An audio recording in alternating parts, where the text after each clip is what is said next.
여러분, 요즘과 같이 복잡한 시대에 우리가 어떻게 우리의 인생을 살아가야 되겠습니까? 평안에도 살아가기가 어려운데, 요즘처럼 우리 장로님도 기도하셨지만 세계적으로는 여기저기 전쟁이 있습니다. 그러면 그 나라만 전쟁하는 게 아니죠. 그게 다 우리에게 영향을 끼치죠.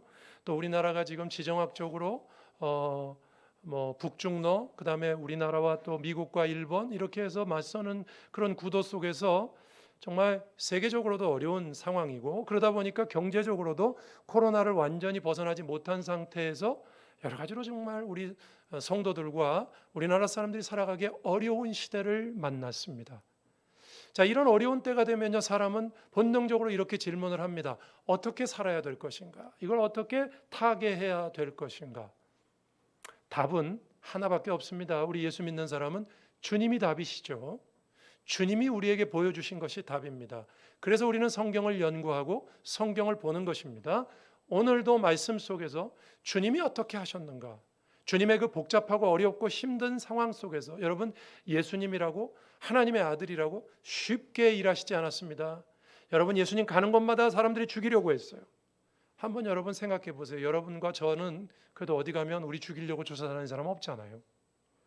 근데 주님은 죽이려고 쫓아다니는 사람들이 있었어요. 오늘 본문에 이따가 나올 겁니다. 자, 그런 가운데서 주님이 어떻게 삶을 사셨는가? 우리의 창조주 되신 주님이 하신 것을 보면 우리도 이 어려움의 시대에, 여러분 얼마나 많은 소리들이 있습니까? 여기저기서 나를 따르라, 나를 따르라. 이단들도 나타나 가지고요. 이단들이 지금 사회가 어려우면 어느 시대나 그렇습니다. 이단들이 우후죽순처럼 일어납니다. 그래서 우리를 이렇게 노력하려고 하고 우리를 헷갈리게 하려고 합니다. 어떻게 사는 것이 이런 시대에 내 믿음과 신앙을 지키고 나의 가정과 삶을 지키고 온전히 사는 방법일까요? 주님만이 해답이십니다. 오늘 말씀 가운데 우리 주님의 모습 가운데 우리 인생의 답이 있습니다. 살펴보도록 하겠습니다. 첫 번째입니다. 저는 이게 꺼졌는데 뒤에는 나옵니까? 네, 그러면 됐습니다. 첫 번째로는요, 사명이 이끄시는 생애였다는 것입니다. 주님의 생애를 한마디로 말씀 나누면 사명이 이끄시는 생애. 자, 오늘 7절을 보시죠. 이렇게 되어 있습니다. 예수께서 제자들과 함께 바다로 물러가시니 갈릴리에서 큰 무리가 따르며 그랬습니다. 예수님이 어느 공간인가 계셨는데 바다로 물러가셨다, 이런 표현이 쓰여 있습니다. 바다라는 건요, 여러분 유대인들은 호수와 바다를 혼용해서 씁니다. 그러니까 호수가 크면 바다라고 불러요. 갈릴리 호수, 갈릴리 바다 혼용해서 쓸 수 있습니다. 자, 어쨌든 예수께서 갈릴리 바다로 물러가십니다. 물러가신 것은 어디에서 물러갔냐면 그 앞에를 보면 지금까지 주님이 어디 계셨냐면 집과 회당 등에 있으셨고요. 거기서도 물론 주께서 병자를 고치시고 했지만 그것 때문에 바리새인들과 종교적인 논쟁이 붙고요. 좀 어려운 일들이 많이 있었습니다. 그래서 주님께서 이제는 그것을 하시지 않고 그곳으로부터, 그 논쟁과 그 어려움으로부터 물러나셔서 이제 뭔가를 하시려고 오늘 본문이 하고 있고, 갈릴리에서 큰 무리가 따르며 그랬습니다. 이제 주님이 그 논쟁의 중심으로부터 벗어나서 가르치심에 집중하겠다는 것입니다. 주님이 이 땅에 오신 이유가 뭡니까, 여러분? 바리새인들하고 상대해서 그들의 신앙이 틀렸느니 맞았느니 그런 논쟁을 하시려고 오신 게 아니잖아요. 이 땅에 오신 이유가 뭡니까? 주님이 많은 사람들에게 복음을 전하고 그들에게 하나님 나라를 가르치시기 위해서 오시지 않았습니까? 그래서 주님이 여기 물러가시니라는 말은요, 이렇게 바꿔서 말씀드릴 수 있습니다. 주님이 본래의 사명의 자리로 나아가시니, 그런 뜻입니다. 이해가 되십니까? 논쟁과 어려움의 자리에서, 그 현실의 어려움의 자리에서 벗어나셔서 대중을 향해서 나가셨다, 그런 뜻입니다. 8절 보시죠. 아니나 다를까 이러죠. 유대와 예루살렘과 이두메와 요단강 건너편과 또 두로와 시돈 근처에서 많은 무리가 그가 하신 큰 일을 듣고 나왔다 그랬습니다. 이들을 위해서 주님이 물러나시는 것입니다. 당시 종교 지도자들 잘못된 신앙과 주님은 거침없이 싸우셨습니다. 안 읽었지만 1절에서 6절에 보면요, 안식일에 손 마른 사람을 고쳤더니 바리새인들이 주님을 안식일 어겼다고 어떻게 하려고 하는 줄 압니까? 6절에 보시면 이렇게 돼 있어요.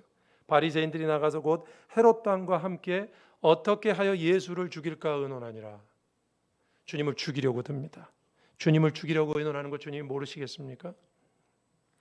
주님이 오늘 본문 앞에도 하나님의 일을 하셨어요. 병자를 고치시고 잘못된 신앙을 교정해 주시고, 그러나 그들은 주님을 죽이려고 합니다.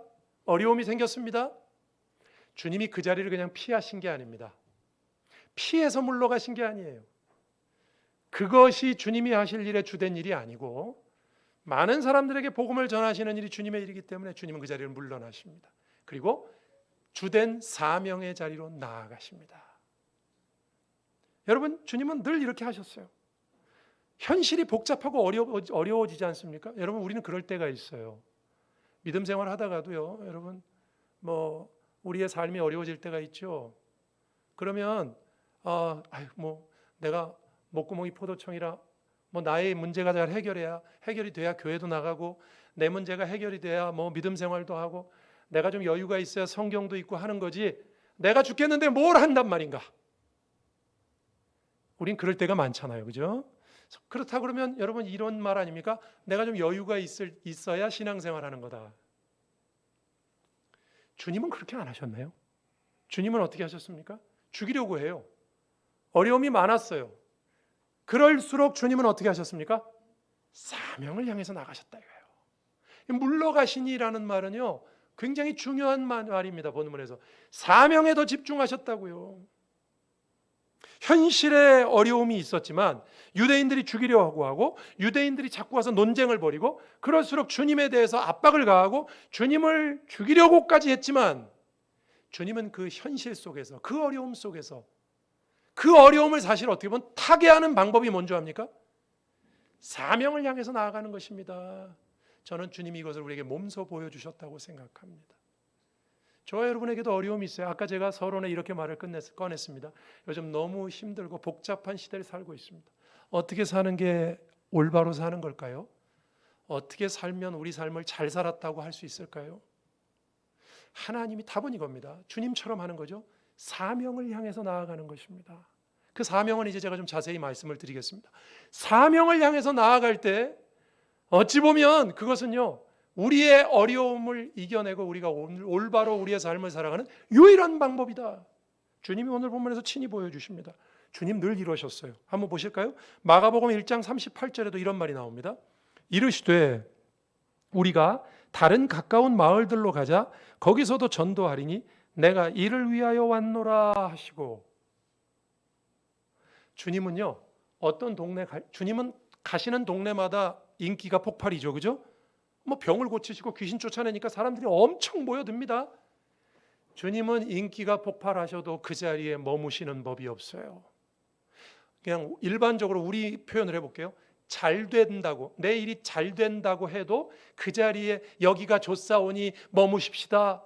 제자들이요, 변화산에서 변모하고 막 엘리야가 나타나고 모세가 나타나니까 여기가 좋사오니 초막 짓고 있읍시다. 주님은 절대 그러시지 않습니다. 인기가 폭발하고 많은 사람들이 주님을 원할수록 뭐라고 하십니까? 다른 동네로 가자. 여기 머무르지 말자. 계속해서 주님은 사명을 찾아 나가시는 거예요. 여러분, 우리가 이것을 주목해야 됩니다. 주님은 주어진 사역이 이끄는 삶을 사셨지, 어떤 상황에 매이는 삶을 사시지 않았습니다. 그 상황이 좋은 것이든 나쁜 것이든. 여러분, 이제 우리 얘기를 한번 해보십시다. 주님의 얘기를 했으니까.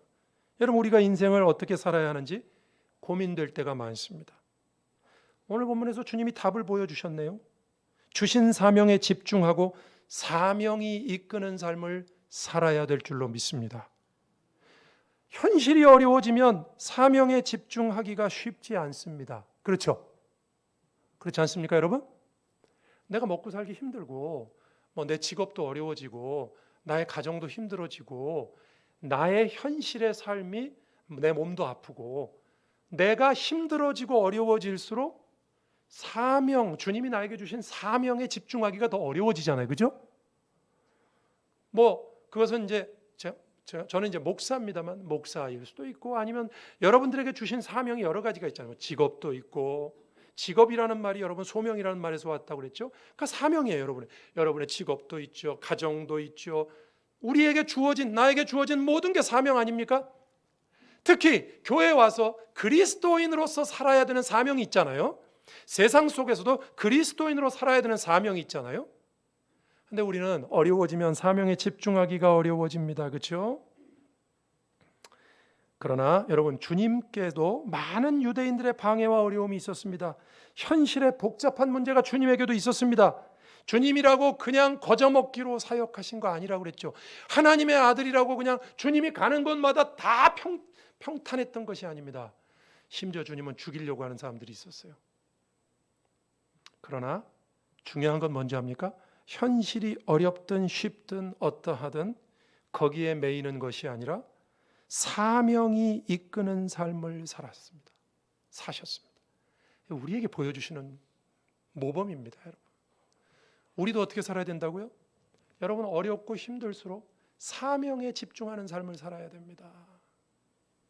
제가 성도들을 신방하고 성도들 만나는 게 제 일 아닙니까? 지금까지 성도들을 다 만나보면 뭐 한 사람 얘기는 아닙니다. 그냥 제가 이렇게 전체적으로 성도들한테 들었던 얘기를 한번 해볼게요. 이런 얘기가 많습니다. 성도들을 만나면 성도들이 간증을 합니다.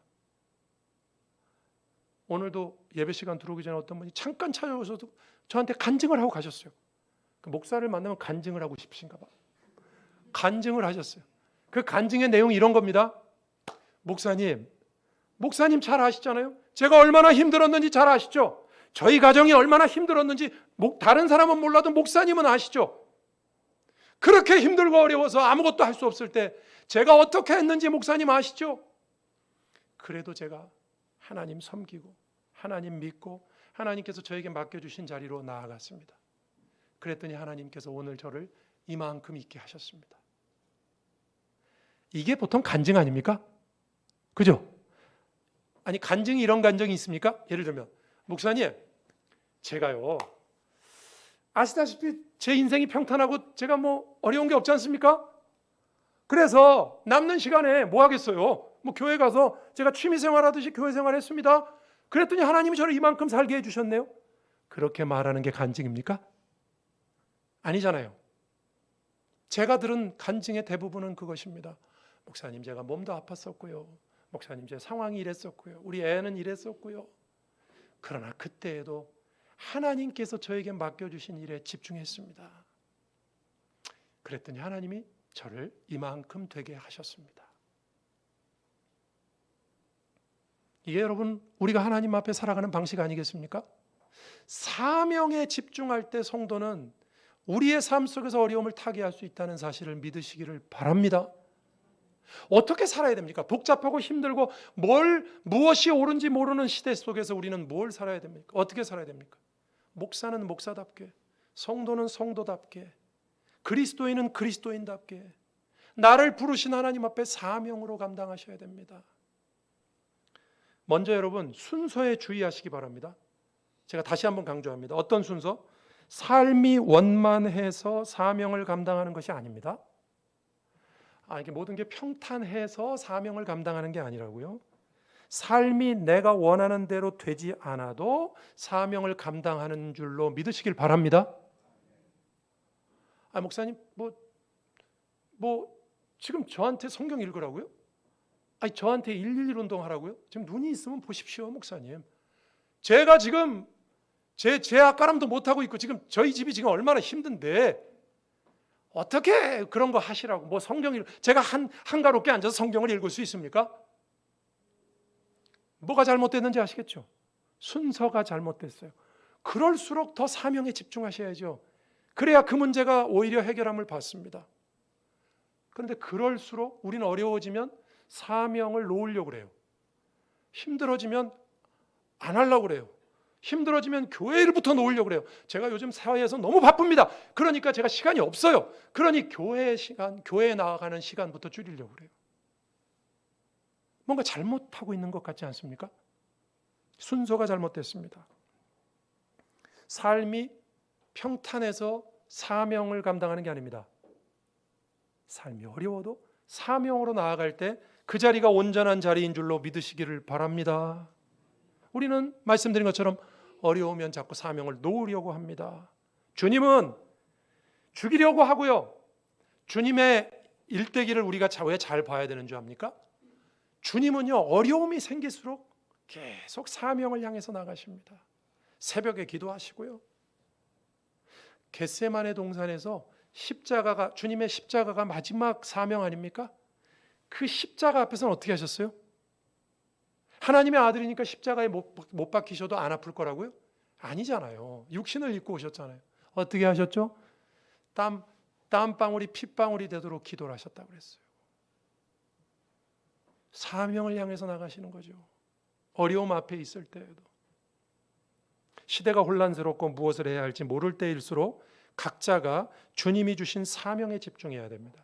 자, 그런데 여러분, 여기서 한 가지 기억해야 될 게 있어요. 사명은 두 가지가 있습니다. 일반 사명이 있고요, 특수 사명이 있어요. 특수 사명이라는 건 이런 거죠. 내가 남들과 구별되게 나에게 주신 것. 그러니까 저는 목사잖아요, 여러분. 예를 들면 직업적으로는 제가 목사죠. 그러면 이 목사는 뭐 다른 목사님도 계십니다만 여러분이 다 목사가 아니잖아요. 제가 목사 그럴 땐 남들과 구별되는 저에게 주신 은사이자 사명 아닙니까? 그죠? 이런 거는 특수한 사명이라고 그럽니다. 자, 그러면 일반 사명은 뭘까요? 일반 사명? 누구나 해야 되는 거, 모두에게 주신 거, 그런 것 중에 대표적인 게 교회에서 뭐 있죠? 자, 우리가 111 운동을 이제 한번 얘기해 봅시다. 111 운동. 첫 번째 일이 뭐죠? 말씀 일독이죠. 자, 성경을 읽어야 된다. 이거는 어떤 특수한 사람만 읽어야 되는 겁니까? 목사나 중직자 이상만 성경 일독해야 됩니까? 아니죠. 하나님을 믿는 사람은 모두가 다 성경을 읽어야 되죠. 그죠? 그래서 이런 걸 일반 사명이라고 그럽니다. 여러분, 우리가 어렵고 힘들수록 우리는 말씀을 멀리 하거든요. 이런 순서로 하시면 안 된다 그랬잖아요. 어렵고 힘들수록 사명으로 나아가라 그랬잖아요. 그러면 어렵고 힘들수록 더 말씀을 봐야죠. 더 기도해야죠. 기도는 우리 모두에게 주신 사명 아닙니까?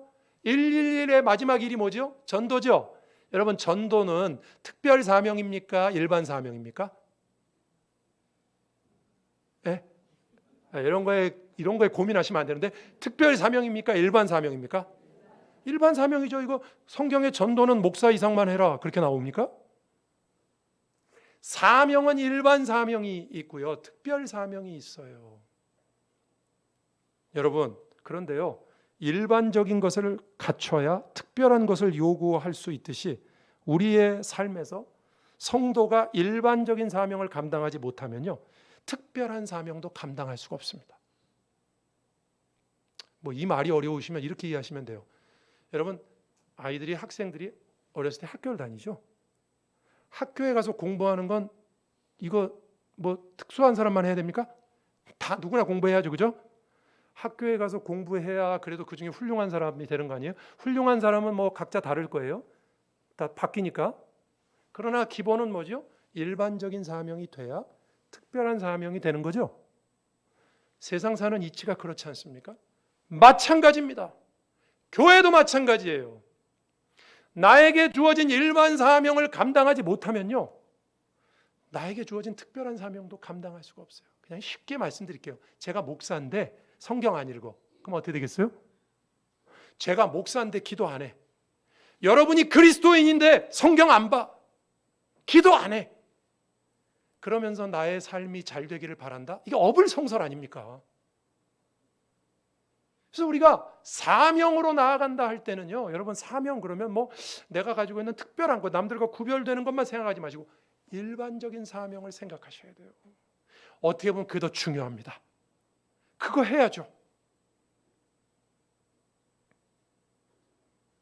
우리가 하나님 앞에서 그렇게 사명의 자리로 나아가야 될 줄로 믿습니다. 하나만 더 말씀드려 볼게요. 여호수아 1장에 보면 하나님께서 여호수아에게 백성을 이끌어서 가나안 땅에 들어가라고 하십니다.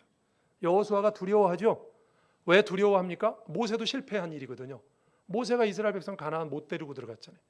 모세도 못했는데, 모세는 이집트의 왕자 교육을 받은 사람인데 못했는데 나 같은 사람이 할 수 있냐? 걱정되는 건 당연합니다. 능력이 걱정되죠. 근데 하나님께서 말씀하세요. 야, 내가 모세하고 있는 것처럼 너하고 함께 할 테니까 가라. 두려워하지 말아라. 이 말 속에 중요한 우리가 생각해야 되는 게 하나 있습니다. 사명자가 언제나 걱정이 되는 게 하나 있어요. 그건 뭐냐면 능력입니다. 능력. 내가 과연 이걸 할 수 있을까? 나 같은 사람이 과연 이 사명을 감당할 수 있을까? 나 같은 사람이 하나님의 백성으로서 이 땅에 살면서 사명을 감당할 수 있을까? 그러나 키는 거기 있습니다. 하나님께서 여호수아에게 이렇게 말씀하시죠. 내가 모세와 함께 있던 것처럼 너와 함께 하겠다. 내가 내게 명한 것이 아니냐. 명령을 누가 했습니까? 하나님이 하셨죠. 그 키는 그거예요. 하나님이 명령하셨기 때문에 하나님이 이루실 겁니다. 우리는 능력을 걱정할 필요가 없습니다. 그러니까 이런 말 하면 안 돼요. 제가 능력이 없어서 제 상황이 안 돼서 제가 사명 감당하기 어렵습니다. 한번 볼까요? 여러분 여기 고린도전서 4장 2절에 이런 말씀 나옵니다.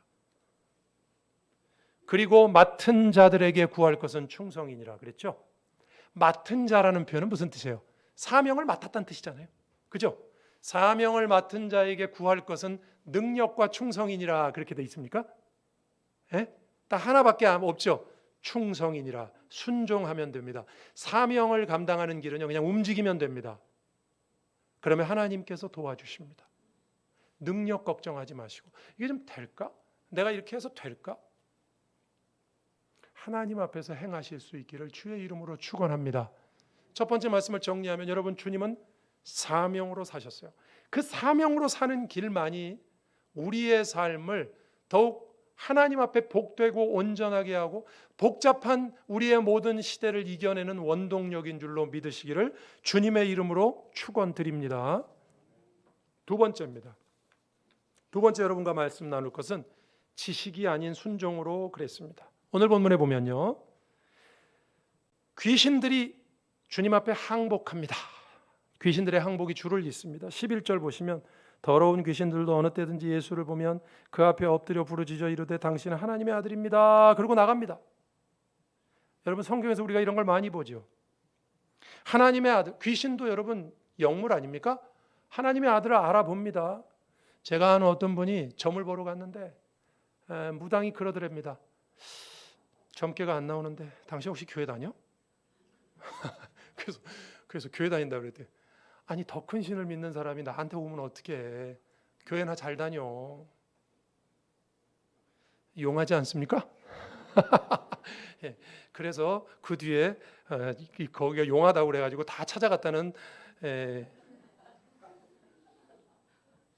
그분이 성가대 와가지고 자랑을 해가지고 여러분 그건 뭐 이상한 게 아닙니다. 영물인데 귀신들이 하나님 못 알아봅니까? 알아봅니다. 하나님의 아들이심을 증언하고 굴복합니다. 그러고 나갑니다. 그런데 주님은 어떻게 하셨죠? 12절 보세요. 예수께서 자기를 나타내지 말라고 많이 경고하시니라. 하지 말라고 그랬어요. 야 하지 마. 여러분 한번 생각해보세요. 한편으로 도움이 될 수도 있지 않겠습니까? 귀신도 인정한다 그러면 사람들이 와 저분은 귀신도 인정하는 하나님의 아들이야. 주님이 하나님의 아들로서 일을 해가는데 더 도움이 되지 않겠습니까? 근데 이건 우리 생각이에요. 주님이 막으셨다는 건 도움이 되지 않기 때문에 막으신 겁니다. 여러분 왜 도움이 안 됐을까요? 여러분 귀신들의 오늘 본문의 귀신들이 한 일들을 한번 생각해 보십시오. 이 귀신들은요 본문에서 보는 것처럼 영적인 존재이기 때문에 예수님을 알아는 봅니다. 지식이 있어요. 알아봐요. 예수님이 하나님의 아들인가 알아요. 그런데 하나님의 아들이라고 해서 주님을 따르거나 경배하지는 않습니다. 성경에 어떤 귀신이 주님 제가 그러면 주님을 이제부터 따를게요. 제자할게요. 그런 귀신 봤습니까? 그건 원천적으로 불가능해요. 귀신은. 악령이기 때문에. 그런데도 입으로는 하나님의 아들이십니다. 하나님의 아들이십니다. 그럽니다. 그래서 여기서 보여주는 귀신의 지식은요. 사실 주님을 높이려고 하는 게 아니에요. 유대인들이 지금 예수님 죽이려고 하죠. 그러니까 유대인들을 더욱 자극해서 주님을 빨리 제거하려고 하는 사탄의 계략입니다. 이해가 되십니까? 그렇지 않아도 유대인들은 예수님이 하나님의 아들이라고 그러니까 참나마도다. 네가 어떻게 사람인데 하나님의 아들이라고 그러냐. 신성모독이다 죽이려고 그러는데 귀신들도 한몫을 하거든요. 하나님의 아들이야. 그러면 사람들이 더 예수님을 빨리 죽이려고 할 거 아니에요. 이거 하나님을 인정하는 게 아니고 이 귀신의 지식은 오히려 주님을 더 힘들게 하고 곤란하게 하는 지식입니다. 그래서 주님이 하지 말라 그러는 거예요. 너는 입 다물어라, 귀신에게. 여기서 우리가 배우는 것이 하나 있습니다. 여러분, 말이 됐든 지식이 됐든 그것이 옳고 그르냐가 중요한 것이 아니라 그것이 정말 순종에 이르는 지식인가가 중요합니다. 귀신의 지식은 어땠다고요? 말로는 하나님의 아들입니다, 그래요. 그런데 행동은 순종하지 않습니다. 그러면 주님께 더 해가 되는 겁니다. 자, 끄떡끄떡 하셨죠? 여러분, 우리도 마찬가지입니다. 하나님을 믿는다 그러면서요, 나 하나님 알아, 나 교회 다녀, 나 성경도 알아. 하나님을 믿는 지식은 있는데 하나님의 말씀에 순종하지 않으면요, 그건 귀신의 지식입니다. 죄송합니다. 그런 걸 귀신의 지식이라 그러는 거예요. 귀신도 그런 지식은 있어요. 귀신같이 알아맞힌다고요. 하나님이 누군지 알아요. 근데 여러분, 우리나라 생각해 보세요. 대한민국의 성도가 1,000만? 요즘 많이 줄었습니다. 이번 코로나 때문에 한국의 성도 수가 굉장히 많이 줄었대요. 여러분, 한국의 성도가 그렇게 많아요. 근데 우리가 늘 이런 말 하죠.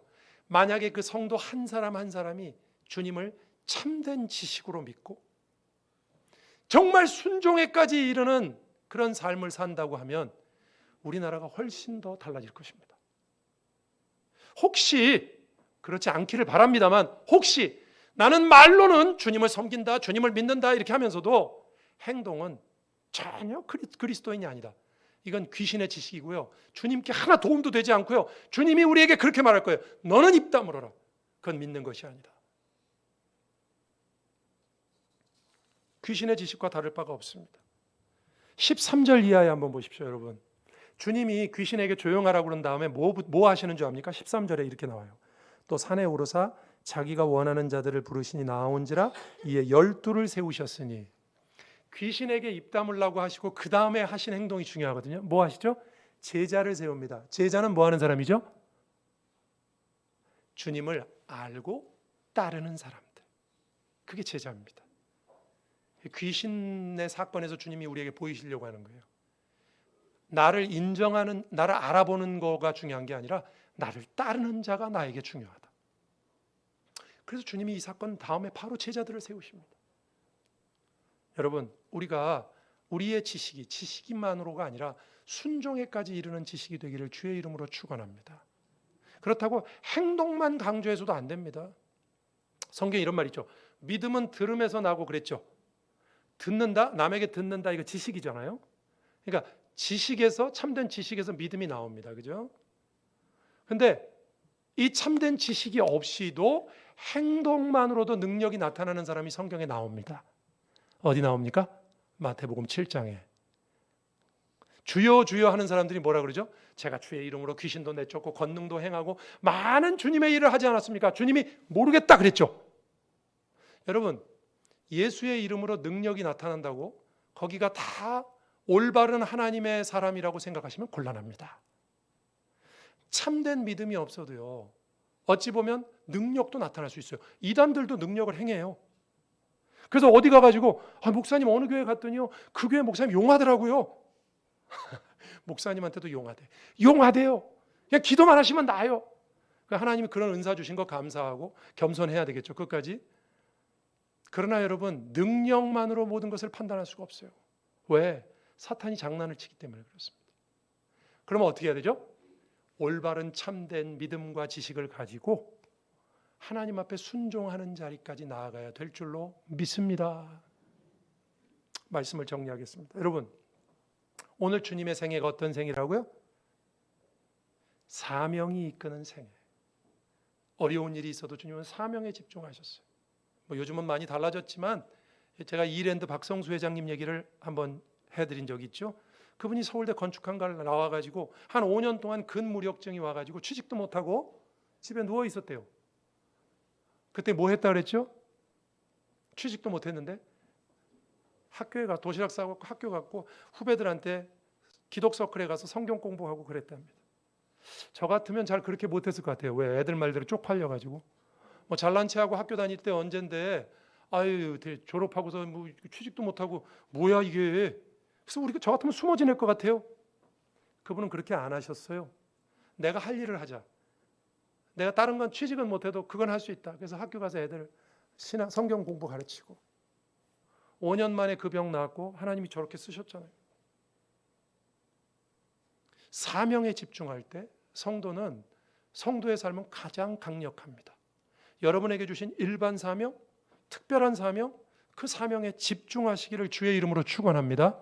세상이 여러분을 뭐 잡아먹으려고 덤벼도 끄떡하지 마시고 그것에 집중하시기 바랍니다. 그리고 참된 지식으로 온전한 순종에까지 이르는 믿음을 가질 때 우리는 하나님의 귀한 일을 이루는 하나님의 백성들이 될 줄로 믿습니다.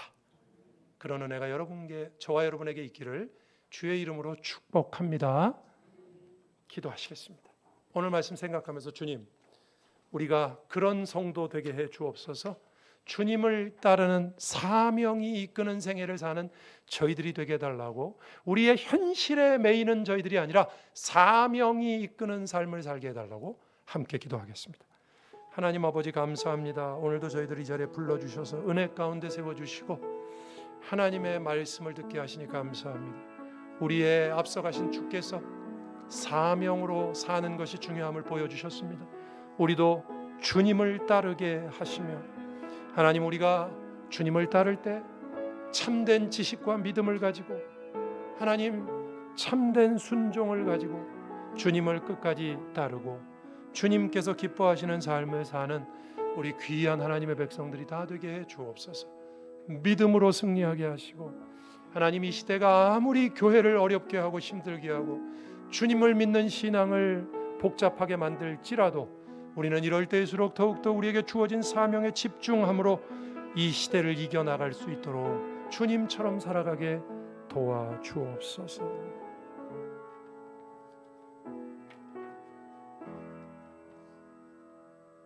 하나님 감사합니다. 주신 말씀 기억하고 우리의 영원한 주님이 되시며 스승이 되시는 주님의 그 일거수일투족을 우리가 생각하면서 우리도 주님처럼 살아갈 수 있도록 애쓰도록 저희들에게 은혜와 힘과 능력을 허락하여 주옵소서. 예수님 이름으로 기도드립니다. 아멘.